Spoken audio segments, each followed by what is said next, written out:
Hey guys, this is how to repost someone else's story to your story on Instagram or how to repost Instagram story.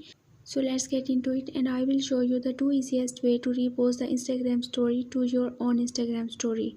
So the first thing that you need to do is to simply open your Instagram, and here you just need to open the story of the person which you want to repost on your story. Like I am selecting here this person's story. I just want to repost the story of that person to my story.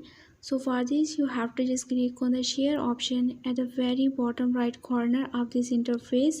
You have to just simply click on it, and now here you will find a lot of the options or a lot of the friend list, and from this list you can select your friends to repost your story. Like I am selecting this one,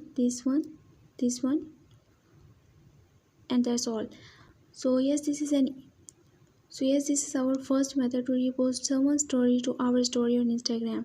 Our second method is to simply screenshot or screen record the story of the person which you want to repost to your story on Instagram, and then you have to just simply share this story to your Instagram stories. So yes, this is another easiest way to repost someone's story to your story on Instagram. So yes, that's how to repost someone's story on your Instagram without any restriction. So that's all for this video. I will see you again in the next video. Thanks for watching.